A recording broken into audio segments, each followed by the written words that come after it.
remember reading interviews with overpaid movie stars and musicians who'd moan over how tired they were, how hard they had to work, how drained they'd be, burnt out and in dire need of a break. Their directors were tough taskmasters. Performance is a pain. What a tough life. I'd grin and think, you should try working tables in a dive bar or frying up endless breakfast in some grummy all-night cafe. Then I'd put down the well-thumbed newspaper and get back to my 10-hour shift before I was fired again. Now I know exactly what they meant. There are no newspapers anymore. Not enough people left to buy them, or time to read. No bars or cafes. There's entertainment, endless, inexhaustible. I provide it. I perform, permanently. Their takeover was sudden, systematic, effortless. Nobody really knows what happened. There were stories in the news about tiny robots we built to fix us, and something about a message beamed from deep in space. Then there were no more stories. They took all of our information they don't like to share. Who took control? I saw no androids stomping through cities shooting laser rifles. There were a few rumors of collusion, of those in power striking bargains. Everything took place so fast. We lost electricity and transport. There was no real news, just gossip, fear. People were scared to stay at home, but the ones who left were never seen again.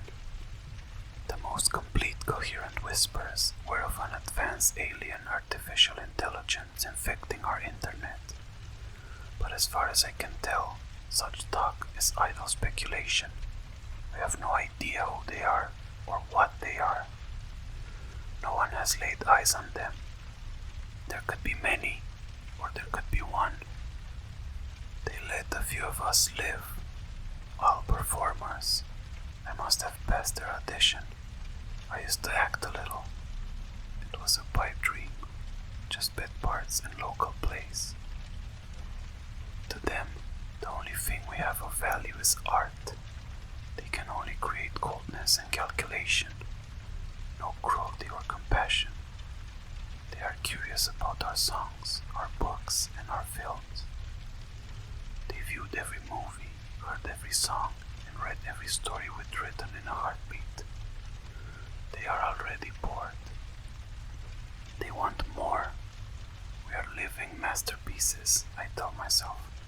Beats working tables. There aren't many of us left. Every minute of every day we must create or die. Time is immeasurable. One by one, our hearts began to stop. I don't know how they do it. If I've been fitted with an implant, they did it without my knowledge. I have no memory of any procedure, no telltale scar. Death is instant. Our every breath is at their behest. The ones who last longest soon learn a few rules the hard way. Don't try to play to their tastes. Innovate. Jokes are met with bafflement, but can still have an impact.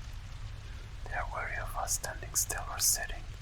They can be fooled by our desperate attempts to suggest it is part of the show. Our benefactors bestow gentle direction in a buzzing insect voice, a vibration we feel instead of hear.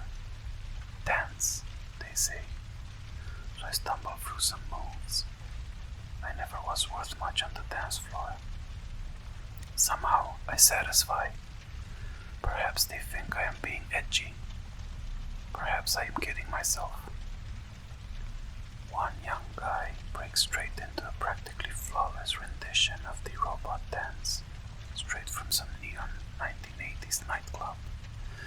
I wish I had thought of that, until a few moments later, when his corpse thudded to the floor.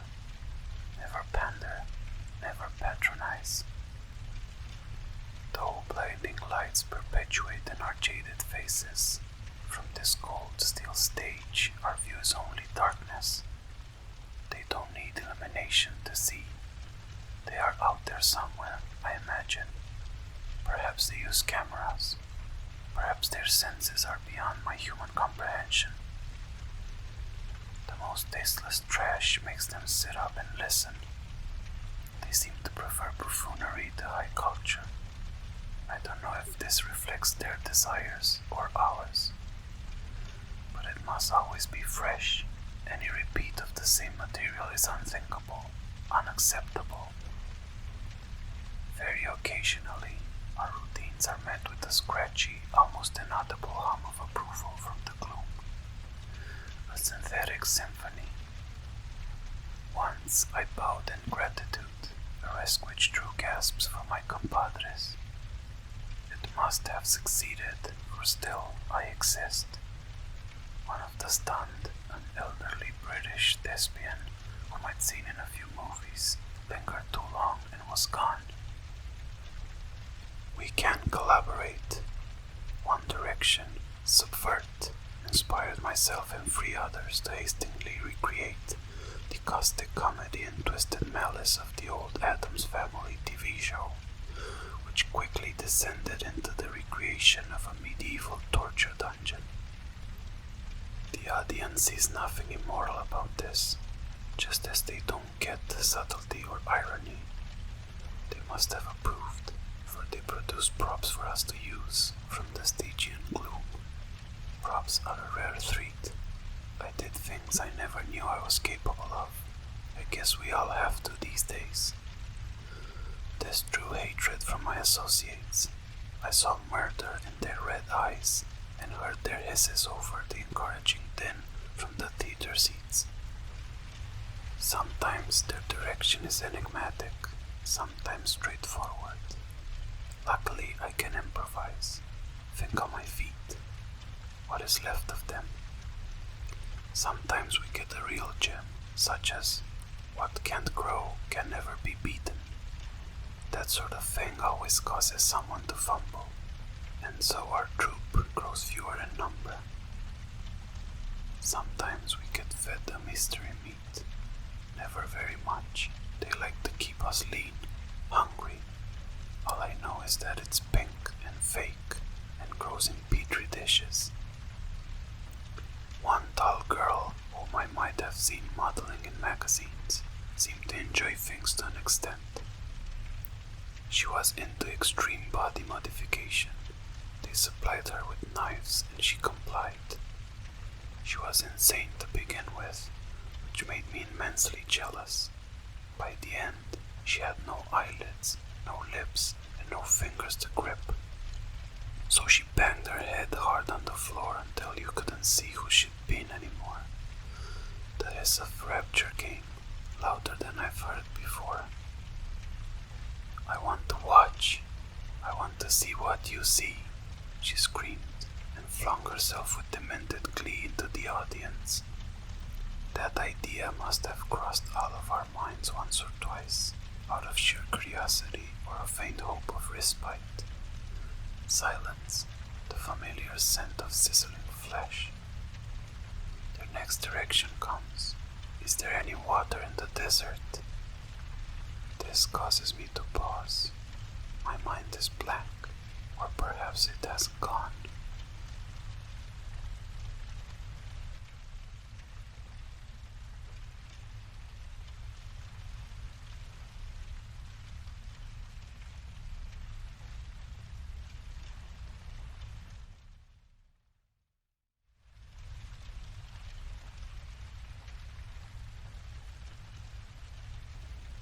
Wish to access the Womanly Corporation archives? Yes, accessing archives. Welcome to the Womanly Corporation, the leading pioneer in making the world more woman-forward and woman-inclusive. We're kind of the only pioneer right now. Don't worry, we're definitely not trying to take over the world. That would be silly. Message from the archives developer. Please ignore the previous message. We're trying to be professional here. Strangely enough, we can't seem to remove any entry from the archives, so just ignore it. great experiment is perfectly safe and does not have ulterior motives. We are not lunatics. Subject 001 transcript. February 19th. Research notes. After injecting Subject 001 with the test substance W, we have achieved great results and success. After years of trying to create the perfect womanly substance, we have done it. Subject 001 began to change noticeably 10 seconds after the injection. The subject's hair lengthened, his body began to become more slender, and his facial structure became more feminine. After 10 more seconds of metamorphosis, subject number 001 was now a woman. Interestingly, the subject looked like a clone of our good Mrs. Sarah Allure. In the way of internal effects, the subject's voice had increased in pitch. The subject expressed mild surprise, but was otherwise stable and remembered everything about themselves. February 20th. Enclosed is a transcript between Subject 001 and Subject A2 during their first encounter after the injection. A2 asks, "Derek, is that you?" 001 replies, "Yeah, totally. Why are you looking at me like that?" "Dude, you're a freaking woman." So it's weird. Maybe it's not so bad. Maybe they can turn me back later." A2 places his head in his hands and sighs. "You are literally the opposite gender now. You can't possibly be saying it isn't bad." "Fred, my dude, I'm fine. I'm alive. That's enough for me." "Geez, fine." End of transcript. February 21st. Research notes. Strangely, Subject 001 seemed to be experiencing some behavioral changes in their next encounter with Subject A2. Enclosed is the transcript from this encounter. 001 says, "Hey Fred." A2 replies, "You seem awfully chipper today, but hello to you too." Okay, so, I was thinking, what? Wouldn't it be so funny if we were, both women? That would be just the funniest thing ever, right? 001 jiggles. I think I would pass. No offense, but I kinda like being a man. Being a guy is so boring. Come on, it would be so fun. "You're acting really weird, Derek." A2 addresses the scientists. Is he supposed to be acting this way? A scientist with their name redacted reassures him. "Just hang in there, A2. If you're in any danger, we'll send in some guards." 001 asks, "Why would you send in guards?"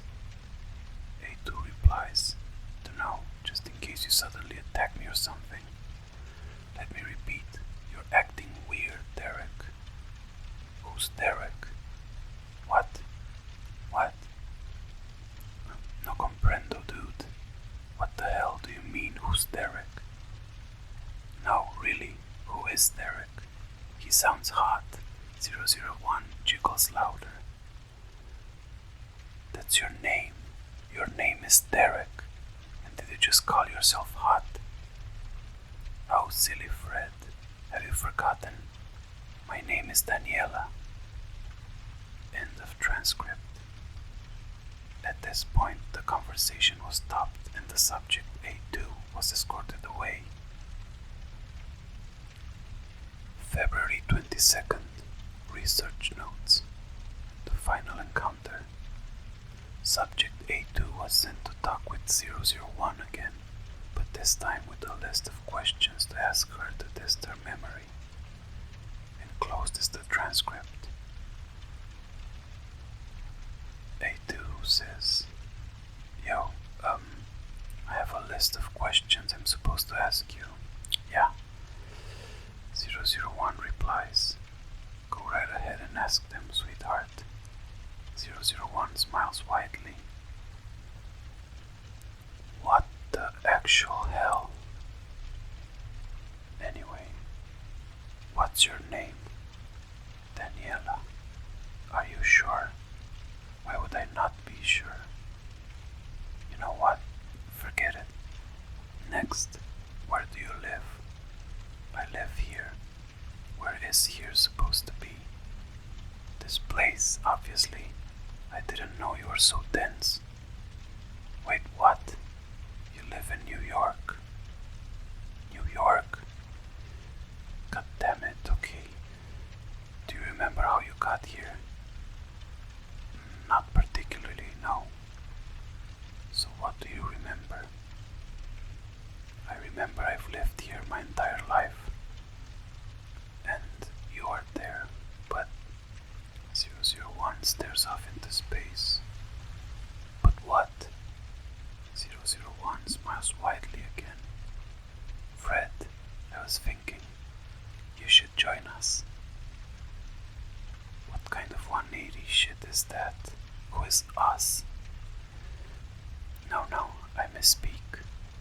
You must join us. It's the only way. No way. A2 addresses the scientists.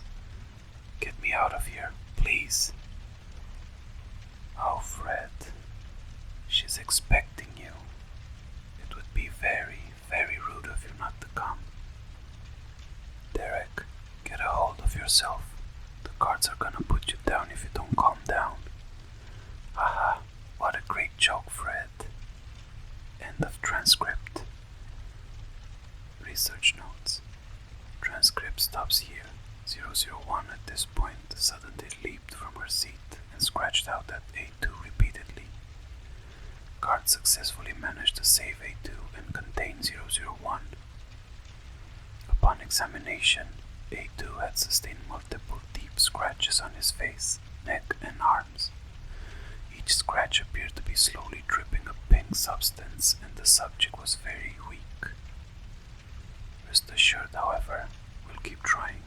We'll make them less hostile, unless their hostility could serve some purpose to our cause. No one but Sarah knows yet, but we'll keep trying anyway. February 23rd. Research notes. Inexplicably, 001 has taken an extreme liking to Sarah, even seemingly considering her an idol. Sarah appears to be amused by this, but the way she takes an interest to this behavior, is she possibly encouraging it? This great experiment is becoming more complicated than I thought. I don't think I'm up for this, personally. What even is our cause, and why does it just seem to spell disaster? Transcript of a conversation between Dr. Exo and the scientist with the redacted name. Dr. Exo, are you quite sure that you stand behind our cause 100%? Yes, I'm sure. Why do you ask? In the transcript reports, you seem to experience some doubts. That was extremely childish of me. Don't worry, I've put those doubts behind me now. So you agree that those doubts were irrelevant to our final result? Yes, they are irrelevant. Good. We can't let anything, much less doubts, jeopardize the experiment. You may go now. End of transcript. Upon leaving, Dr. Exo nervously comments something in a muffled voice. God, I could barely keep a straight face throughout all that. Those bloody bastards.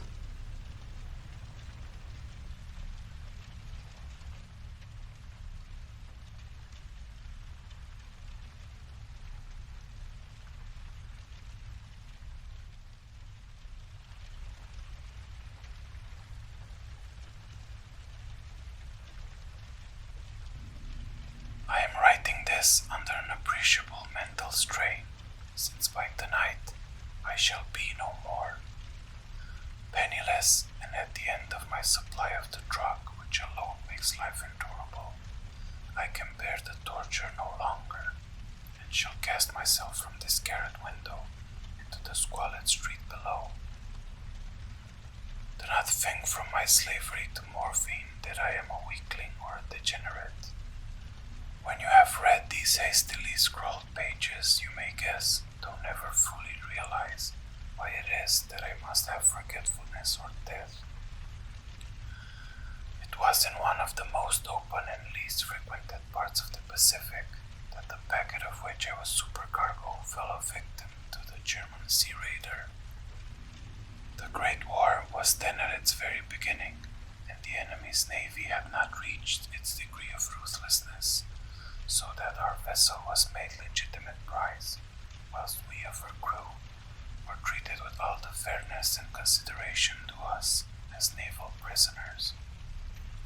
So liberal indeed was the discipline of our captors, that 5 days after we were taken, I managed to escape alone in a small boat, with water and provisions for a good length of time. When I finally found myself adrift and free, I had but little idea of my surroundings. Never a competent navigator, I could only guess vaguely by the sun and stars that I was somewhat south of the equator. Of the longitude I knew nothing, and no island or coastline was in sight. The weather kept fair, and for uncounted days I drifted aimlessly beneath the scorching sun, waiting either for some passing ship or to be cast on the shores of some habitable land. But neither ship nor land appeared, and I began to despair in my solitude upon the heaving vastnesses of unbroken blue. The change happened whilst I slept. Its details I shall never know, for my slumber, though troubled and dream-infested, was continuous. When at last I awaked, it was to discover myself half sucked into a slimy expanse of hellish black mire, which extended about me in monotonous undulations as far as I could see, and in which my boat lay grounded some distance away. Though one might well imagine that my first sensation would be of wonder at so prodigious and unexpected a transformation of scenery, I was in reality more horrified than astonished, for there was in the air and in the rotting soil a sinister quality which chilled me to the very core. The region was putrid, with the carcasses of decaying fish and of other less describable things, which I saw protruding from the nasty mud of the unending plain. Perhaps I should not hope to convey in mere words the unutterable hideousness that can dwell in absolute silence and barren immensity. There was nothing within hearing, and nothing in sight save a vast reach of black slime, yet the very completeness of the stillness and homogeneity of the landscape oppressed me with a nauseating fear. The sun was blazing down from a sky which seemed to me almost black in its cloudless cruelty, as though reflecting the inky marsh beneath my feet. As I crawled into the stranded boat, I realized that only one theory could explain my position. Through some unprecedented volcanic upheaval, a portion of the ocean floor must have been thrown to the surface, exposing regions which for innumerable millions of years had lain hidden under unfathomable watery depths. So great was the extent of the new land which had risen beneath me that I could not detect the faintest noise of the surging ocean, strain my ears as I might, nor were there any seafowl to prey upon the dead things. For several hours I sat thinking or brooding in the boat, which lay upon its side and afforded a slight shade as the sun moved across the heavens.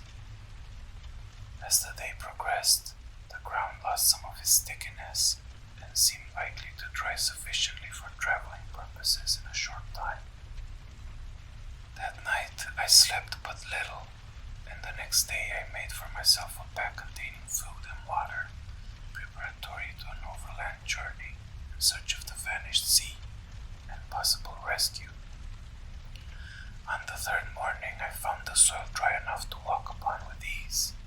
The odor of the fish was maddening, but I was too much concerned with graver things to mind so slight an evil, and set out boldly for an unknown goal. All day I forged steadily westward, guided by a faraway hummock, which rose higher than any other elevation on the rolling desert. That night I camped, and on the following day still traveled toward the hummock, though that object seemed scarcely nearer than when I had first spied it.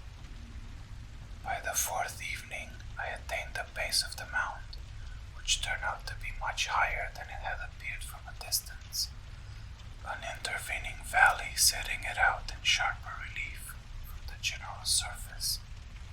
Too weary to ascend, I slept in the shadow of the hill. I know not why my dreams were so wild that night, but before the waning and fantastically gibbous moon had risen far above the eastern plain, I was awake in a cold perspiration, determined to sleep no more. Such visions as I had experienced were too much for me to endure again, and in the glow of the moon I saw how unwise I had been to travel by day. Without the glare of the parching sun, my journey would have cost me less energy indeed. I now felt quite able to perform the ascent, which had deterred me at sunset. Picking up my pack, I started for the crest of the eminence. I have said that the unbroken monotony of the rolling plain was a source of vague horror to me, but I think my horror was greater when I gained the summit of the mound and looked down the other side into an immeasurable pit or canyon, whose black recesses the moon had not yet soared high enough to illumine. I felt myself on the edge of the world, peering over the rim into a fathomless chaos of eternal night. Through my terror ran curious reminiscences of Paradise Lost and of Satan's hideous climb through the unfashioned realms of darkness. As the moon climbed higher in the sky, I began to see that the slopes of the valley were not quite so perpendicular as I had imagined. Ledges and outcroppings of rock afforded fairly easy footholds for a descent, whilst after a drop of a few hundred feet, the declivity became very gradual. Urged on by an impulse which I cannot definitely analyze, I scrambled with difficulty down the rocks and stood on the gentler slope beneath, gazing into the Stygian deeps where no light had yet penetrated. All at once my attention was captured by a vast and singular object on the opposite slope, which rose deeply about 100 yards ahead of me. An object that gleamed whitely in the newly bestowed rays of the ascending moon. That it was merely a gigantic piece of stone, I soon assured myself, but I was conscious of a distinct impression that its contour and precision were not altogether the work of nature. A closer scrutiny filled me with sensations I cannot express. For despite its enormous magnitude and its location in an abyss which had yawned at the bottom of the sea since the world was young, I perceived beyond a doubt that the strange object was a well-shaped monolith, whose massive bulk had known the workmanship and perhaps the worship of living and thinking creatures. Dazed and frightened, yet not without a certain thrill of the scientist's or archaeologist's delight, I examined my surroundings more closely. The moon, now near the zenith, shone weirdly and vividly above the towering steeps that hemmed in the chasm, and revealed the fact that a far-flung body of water flowed at the bottom, winding out of sight in both directions. directions, and almost lapping my feet as I stood on the slope. Across the chasm, the wavelets washed the base of the Cyclopean monolith, on whose surface I could now trace both inscriptions and crude sculptures. The writing was in a system of hieroglyphics unknown to me, and unlike anything I had ever seen in books, consisting for the most part of conventionalized aquatic symbols such as fishes, eels, octopi, crustaceans, mollusks, whales, and the like. Several characters obviously represented the marine things which are unknown to the modern world, but whose decomposing forms I had observed on the ocean-risen plain. It was the pictorial carving, however, that did most to hold me spellbound. Plainly visible across the intervening water on account of their enormous size were an array of bas-reliefs, whose subjects would have excited the envy of a Dore. I think that these things were supposed to depict men, at least a certain sort of men, though the creatures were shown disporting like fishes in waters of some marine grotto, or paying homage at some monolithic shrine which appeared to be under the waves as well. Of their faces and forms I dare not speak in detail, for the mere remembrance makes me grow faint.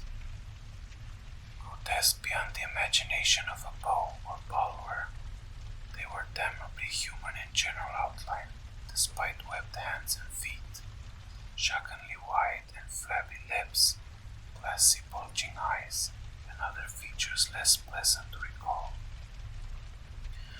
Curiously enough, they seem to have been chiseled badly out of proportion with their scenic background, for one of the creatures was shown in the act of killing a whale, represented as but little larger than himself.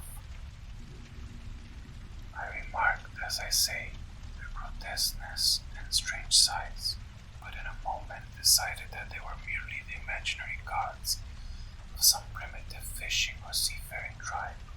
Some tribe whose last descendant had perished eras before the first ancestor of the Piltdown or Neanderthal man was born. Awestruck at this unexpected glimpse into a past beyond the conception of the most daring anthropologist, I stood musing whilst the moon cast queer reflections on the silent channel before me. Then suddenly I saw it. With only a slight churning to mark its rise to the surface, the thing slid into view above the dark waters. Vast, polyphemus-like, and loathsome, darted like a stupendous monster of nightmares to the monolith, above which it flung its gigantic scaly arms, the while it bowed its hideous head and gave vent to certain measured sounds. I think I went mad then. Of my frantic ascent of the slope and cliff, and of my delirious journey back to the stranded boat, I remember little. I believe I sang a great deal and laughed loudly when I was unable to sing. I have indistinct recollections of a great storm sometime after I reached the boat. At any rate, I know that I heard peals of thunder and other tones which nature utters only in her wildest moods.